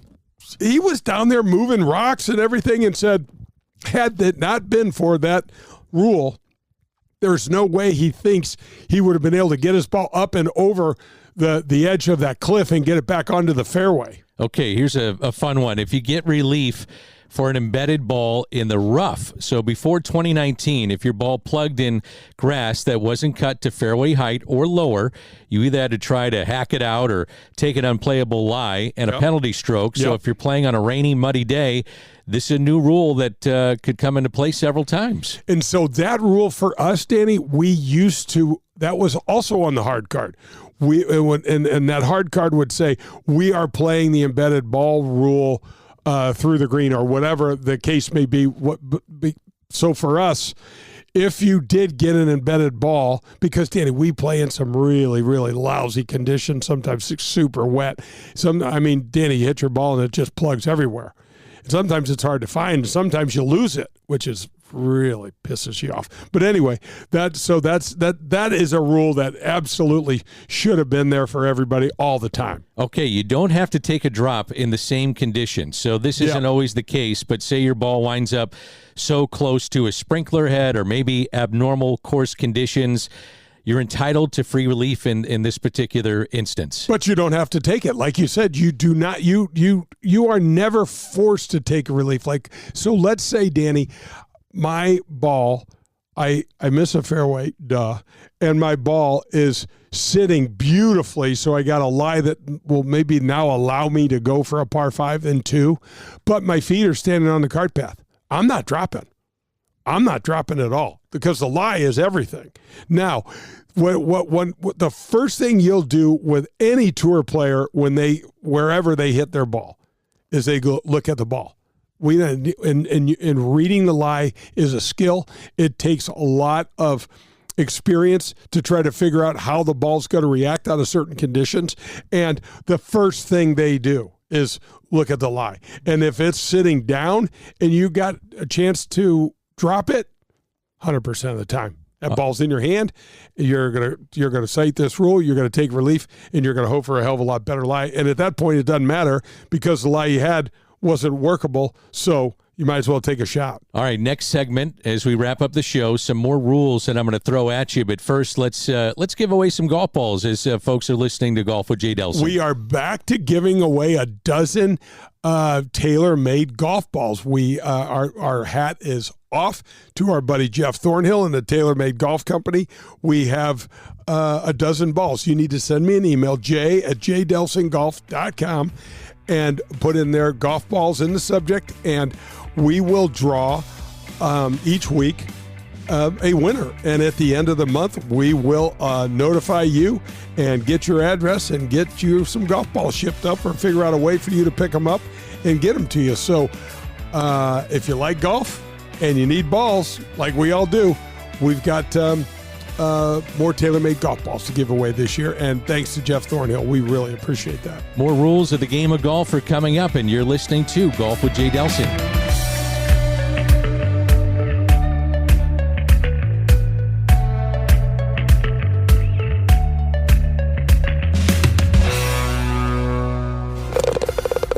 This is Mike Suhre, the PGA 2025 Youth Player Development Award winner. You're listening to Golf with Jay Delsing. Are you tired of watching your golf scores go up every year? Despite new equipment and even a couple lessons, you still fight that slice or your inability to get that ball up and down out of the bunker? Well, get ready to experience better golf with Elevate Golf. At Elevate Golf, we're changing the way golfers practice with our innovative and data-driven approach to learning and, most importantly, improving. We have an array of membership options where you can find the perfect fit for your golf, your lifestyle, and your budget. Whether you start in our full-service gym, the short game area that has real sand bunker, or one of our 7 TrackMan simulator bays, the team at Elevate Golf will do a complete assessment of you and your game, which is crucial because if you don't know where you're starting from, it's nearly impossible to attain a goal or a new level. Call us today at 636-265-0557 or visit us at elevategolf.com. That's ELV, the number 8, golf.com. Contact us today and get ready to play better golf. Golf with Jay Delsing is presented by the Amateur Players Tour, CarShield, Darty Business Solutions, the Dean Team, and Elevate Golf. This is Golf with Jay Delsing.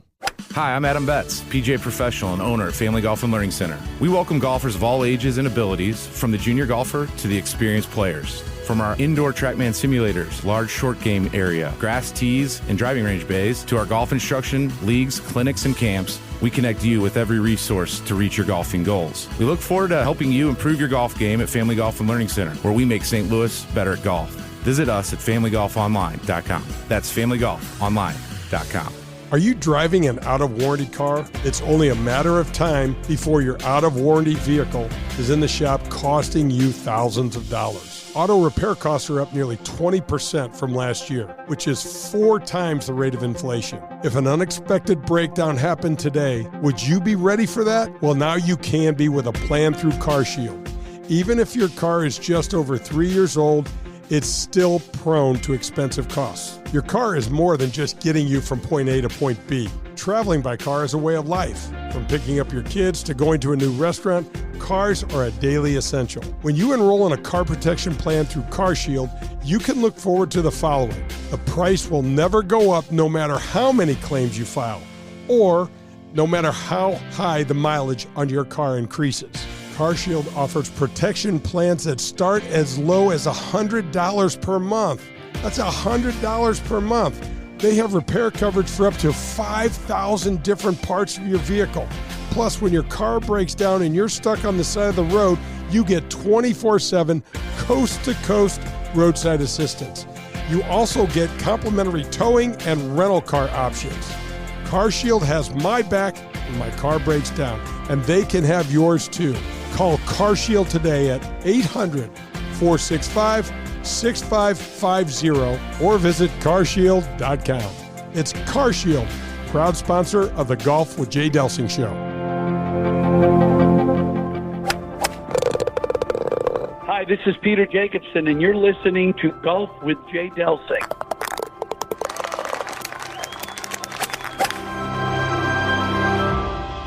Darty Business Solutions has been enhancing the business of our customers for the last 37 years.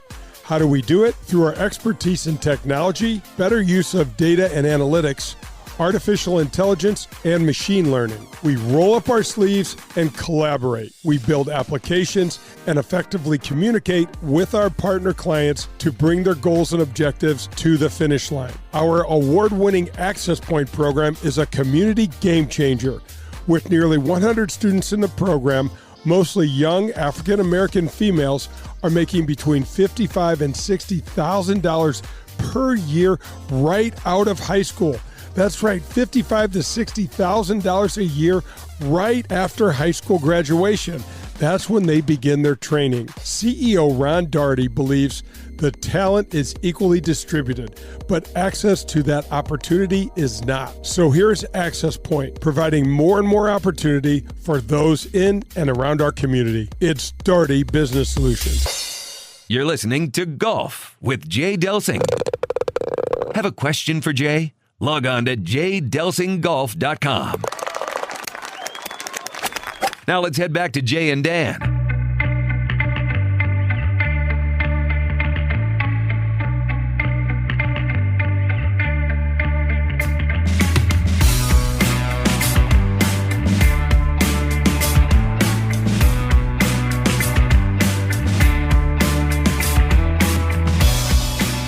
We are heading down the stretch on Golf with Jay Delsing. We've had a great show so far. Mike Suhre, owner and head professional at Oak Brook Golf Club, his dad, they were with us.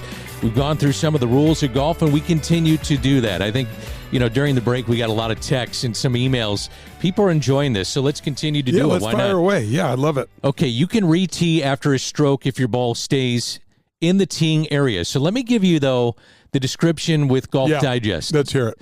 You're probably too good of a golfer to apply this rule, but let's say your friend makes a stroke and nearly whiffs, causing the ball to fall off the tee. Now, if that ball stays in the teeing area, your friend can re-tee it without penalty. The teed ball can even be moved to another spot in the teeing area. The golfer can play his or her second shot from there, but if it rolls ahead of the tee markers, play it as it lies. So I think my question is, Jay, that there's a lot of people that when you tee it up and all of a sudden you knock it down and it goes an inch or two, you 0-1. Yeah, everybody says that. But this talks about whiffing on a true shot, like a true driver that you're trying to hit the ball with, and you stub it and it doesn't go that far. What's the difference between the two? That's interesting, Denny, and it's a good one. Do you understand what I'm trying to say? Yeah, absolutely, and it's interesting that you brought that up. I think the key there is that if it goes beyond the tee marker, then I think the ball's officially in play. If it stays short of it and stays on the teeing area somewhere, which they're calling, you'll go to the Muni golf course I grew up didn't have a teeing area. It's just a big piece of ground right there. So if it doesn't go beyond that marker, then I think you can pick it up, you can re-tee it, you can even move it and hit it up from a different area off that tee without any sort of penalty. Okay, you don't have to play from a bunker. This is interesting. Yeah. You're probably too good to need this rule, but some golfers would spend the better part of their day trying to hit a ball. That's for me. I'm saying that from out of the sand. So what does this mean? How do you do this? It comes with a penalty, right? It comes with two-stroke penalty. Two-stroke, okay. So if you get in the bunker and you're like, man, I'm never getting out of this, you could just pick your ball up. You got to keep that point between you and the hole, so you got to go back. So what's going to wind up happening, Danny, is you're going to wind up having to chip or pitch over the bunker to get it on the green 9 times out of 10.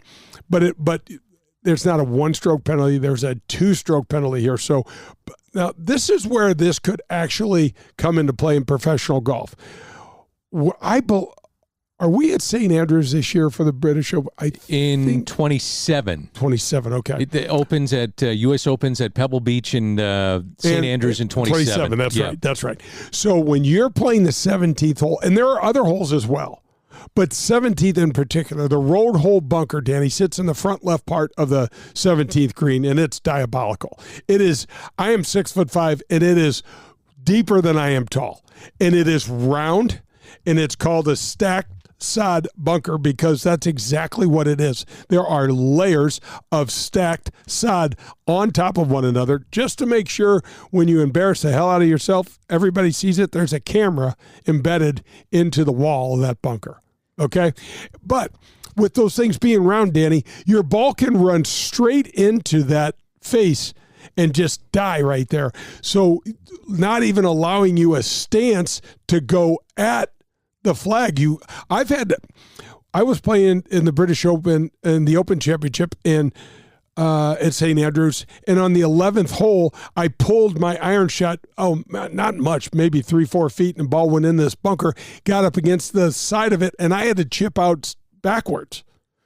I was pissed. Though I was literally 5 yards from the hole, and when I was hitting my second shot, my back was to the flag. That's incredible. And so I had to chip. So I could see, because on the road hole bunker, I could see where you could get in that bunker, Denny, and not get out in 2 strokes. And where you might go, I got to take this thing out.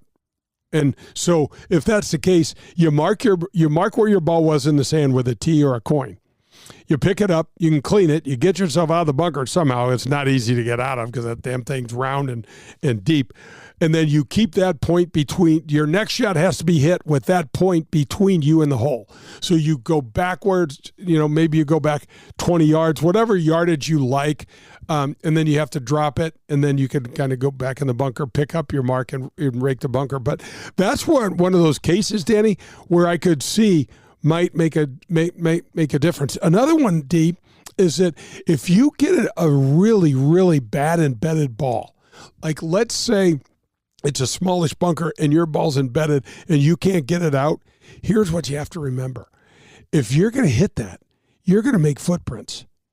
And if you get that ball out of that embedded mark, you got to get out of the way if it stays in the bunker. So if it hits you, that's an extra penalty. Yeah. But if you get out of the way and it goes into your footprint, it's worse than a bear. Absolutely. Yeah, so that's a case, D, where you might consider invoking this rule to save you. It might help you. So if you play with Jay Delsing, this one, it makes you nervous, okay? I cringe every time. Do you know where I'm going with this? I do. I got to tell you a couple stories that suck because you're absolutely right. You can make practice strokes next to your ball on a putting green without fear now. Is this what you thought I was going to do? Yep. Okay. If you accidentally hit your ball on the green with your practice stroke, causing it to move, there is no penalty. It used to be a penalty. So, Danny, 2 separate years on the same golf course. I'm down in Greensboro, and we're playing Forest Lake Golf Course, country club. Okay. On the 7th hole, it's about a 380-yard hole around the turn, and I smash a drive way down there. I've got probably 30 yards left. And I'm standing there, and you know how I do it? I put my club next to the ball, but my feet aren't locked in, so my left foot is standing kind of in the bucket, so to speak. And I'm talking to my caddy, and I'm like, how far is it? And I make this practice swing, and he goes, you have 32 yards. And I slow down and go 32 yards, and I nick the ball off the toe of my sand wedge, and it goes 14 inches to the right, which is hard to do when you're trying to do it. And he goes, well, now you have a little less. So it's actually pretty good. I know. My caddy. And not at the time. And the same caddy on the 9th hole is a par 5, and I hit this really good drive around the corner and had this upslope, and I'm going to hit my driver off the deck. And I said, how far do I have to the front, and how far do I have to carry that bunker? And I did the same thing, make that little practice swing, and I'm stepping in the bucket, and I just nicked the ball with the toe of my driver, and it goes about 2 feet. And he goes, well, you had 275, now you got 275, 274 and a half. And I'm looking at him like, I hate you right now. And I hate myself worse because those counted. Okay, final one. Yep. We got about 90 seconds left. Love it. You can use a weather app now.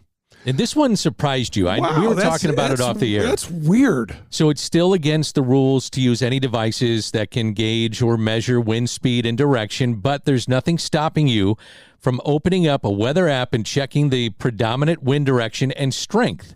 It can help you decide when you're in between clubs. It can also prompt you to get off the course faster when a storm is approaching. Now, these are rules for amateurs, so I think that's where we got to go with this. But the pros, you never see that. No, I don't. You never see them pull their phone out at all, and I don't believe you're allowed to do that. I don't think you are allowed to do that. And I'm going to double check, D, to see if the pros are allowed to touch the ground in the penalty areas, because I'm not quite sure. I'm trying to think, D, like, we watch golf incessantly. Yes. So we should have seen an example of that, and I think I've seen it. No, yeah. I don't remember one at all. Yeah, I mean, I do remember Patrick Reed, hitting the sand in the waste bunker down in the Hero World Challenge down in the Bahamas and getting a penalty for it. So I don't think that's the case for the pro game. Lee Trevino, we've had him on the show, struck by lightning. Now, that's the one time you say, let's get the weather app out and let's get everybody the hell off the course. And Danny, if it looks that bad, forget the weather app. Let's go. Yeah. You know, you and I, we are not. We love the game. We don't want to die out there. No, and you played in a situation that was like that, and you said to your partners, "We're out. Oh yeah, let's go." It was the 1993 U.S. Open at Hazeltine up in Minneapolis, and Danny so we left walking down the 10th fairway, and within 15 minutes, 7 people were struck and killed by lightning on the 11th tee, which is right where we were. It was awful, just absolutely awful. All right, buddy. Great show as always. Our thanks to doing it with you. Yeah, Mike Suhre, the owner and head professional at Oak Brook Golf Club. His dad, Larry, was in studio. Loved hearing that visit with father-son and the game of golf, and for generations now for them. Jay, awesome to be with you. Good luck in your Super Bowl bets, and how do we end the show? Mike Suhre's a national award winner. That's awesome. Hit him straight, St. Louis.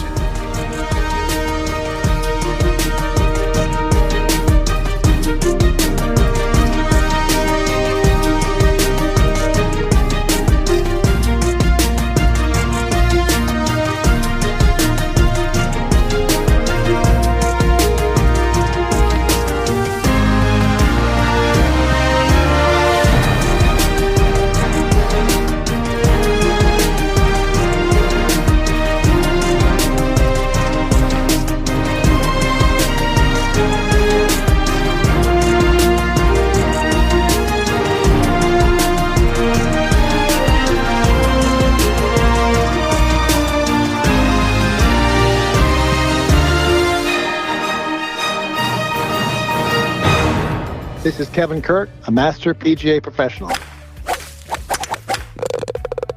You're listening to Golf with Jay Delsing. Okay, so you've heard me talk about the best community bank in St. Louis. Yes, that's People's National Bank. With over 17 locations throughout St. Louis and their Metro East, and a staff of local St. Louisans, People's National Bank has you and your family covered for all of your banking needs. But that's not all. People's National Bank has everything you and your business could ever need. Business checking and business savings accounts? Yes. Business credit cards and employee services? Yes, you can count on those too, and much, much more. Remember this name, Jason Rantham. This local bank president is here to assist in any way possible. His personal cell is 314-974-2243. That's right. Call the bank president on his cell, and he will take great care of you. People's National Bank prescribes to the golden rule. So call Jason today and see for yourself. People's National Bank is here for you and all of your commercial banking needs. That's People's National Bank. Golf with Jay Delsing is presented by SSM Health and Rehabilitation, Whitmore Country Club, CarShield, and Darty Business Solutions. This is Golf with Jay Delsing. I want to thank Whitmore Country Club for rejoining the Golf with Jay Delsing show. You may recall Whitmore and our good buddy Bummer, alongside top shelf director of golf Brian Main, were one of the very first sponsors of our show almost 7 years ago. So welcome back, my friends. We love having you. Whitmore Country Club is one of only 3 country clubs in the area with 36 holes of championship golf to offer its members. And golf is not the only thing Whitmore Country Club has to offer. Got great pool, tennis courts, or you can enjoy fabulous meals at their many dining options. I'm thrilled to tell you Whitmore has announced the first Annika Women's All-Pro Tour event scheduled this June 18th through 22nd. The St. Louis Women's Championship will help benefit PGA Reach, the Backstoppers, and Our Ladies Inn. To find out more about the tournament, visit AnnikaTourSTL.com. That's AnnikaTourSTL.com. To find more out about Whitmore Country Club, call 636-926-0185. That's 636-926-0185, or visit them on the web at WhitmoreCC.com.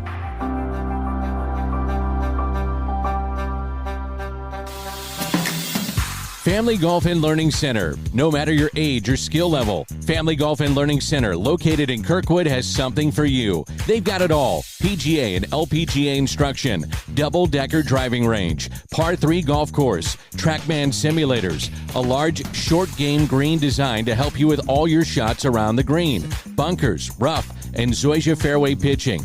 And now open the Tahoma Bermuda Grass Tees, the best turf to hit from in St. Louis. It's all at Family Golf and Learning Center. To schedule a lesson or to find out more, visit FamilyGolfOnline.com. That's FamilyGolfOnline.com. Family Golf and Learning Center. We make St. Louis better at golf. As you know from hearing Danny and I talk about Marcone for the last 3 years, you know how philanthropic they are. Whether it's their undying support for first responders, the backstoppers, or our wonderful military heroes, Marcone is leading our community in supporting the police, fire, first responders, or the military. From Wreaths Across America to the Marcone First Responders viewing deck at the Stiefel Charity Classic, Marcone is there, making a difference in our community any way they can. That's Marcone, the largest supplier of General Electric parts in North America and proud supporter of the Golf with Jay Delsing show. This is Matt Minder with the Amateur Players Tour, and you're listening to Golf with Jay Delsing.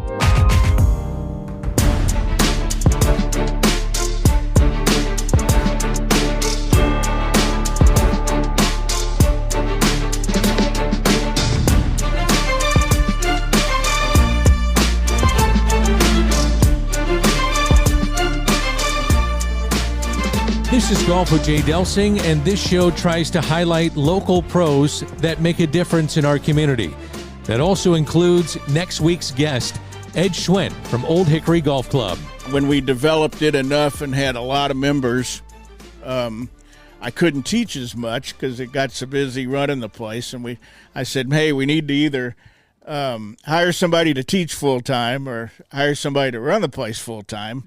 And we knew we could get Brett Moomey, who's a great guy, and Algonquin now. And they asked me what I wanted to do, and I said, I think I just soon teach full-time again. So I've been doing that now for, almost 10 years, I guess. And now you've got some exciting changes going on over at Old Hickory itself, where they're adding, and tell us a little bit about that. Yeah, the Heritage Group that also owns Winghaven and the Legends has purchased Old Hickory in the last year, and they're going to revamp our whole – we've got the best practice facility already in St. Louis, if you ask me, and it's going to be better. They're going to add some short holes and a whole better short game area and 2 or 3 more putting greens. It'll be a very nice addition. I think that place is tough, by the way. Oh, my gosh. For a guy like me, that place is tough. It is tough, man. It is, but it's not as tough as it used to be. The previous ownership did a lot of changes to really make it a lot more playable, but it's still pretty difficult golf course, I agree. He did. One of the things, Ed, that when you look at practice facilities and practice areas, most of them are kind of short on land. Mm-hmm. Not you guys. No, you guys have the biggest amount of turf and tee area that I've ever seen. I agree. All Zoysia. It's great. Yep. Beautiful. And different directions, almost a horseshoe, so you can, if the wind's blowing left or right, you can move around to where it's not such a bad wind. And yeah, absolutely. And the target areas are great. Oh, absolutely it is. Bunkers to practice out of, both greenside and fairway. You know what was interesting, guys? Whenever we'd be playing a tour event, and whenever the wind would be blowing hard from left to right on the practice facility, range was empty. Mm-hmm. Nobody wanted to practice because either you're going to hook the hell out of the thing to kind of keep it straight, or that ball's going to just keep going to the right. It used to drive us all nuts. Yep. And I didn't really realize that until a couple of years in, when you're like, why is no one practicing? Because look at this wind. It's just a brutal, hard wind to hit to. Yeah, we've all learned a lot from Ben Hogan. That all came from Hogan. He always said never practice in a left or right wind. That's Ed Schwint. He'll be our guest next week. This is Golf with Jay Delsing.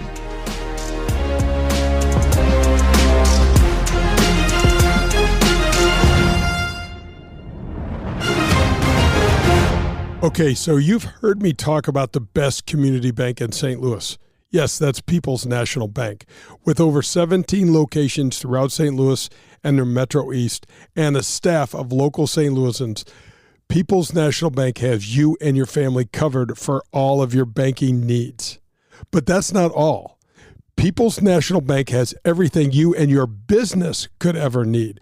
Business checking and business savings accounts? Yes.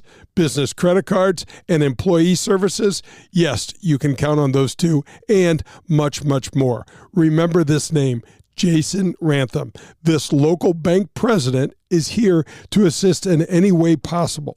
His personal cell is 314-974-2243. That's right. Call the bank president on his cell, and he will take great care of you. People's National Bank prescribes to the golden rule. So call Jason today and see for yourself. People's National Bank is here for you and all of your commercial banking needs. That's People's National Bank.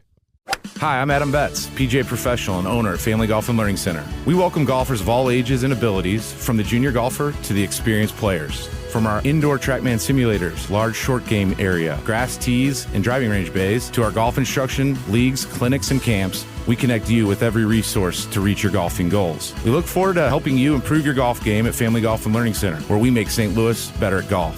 Visit us at familygolfonline.com. That's familygolfonline.com.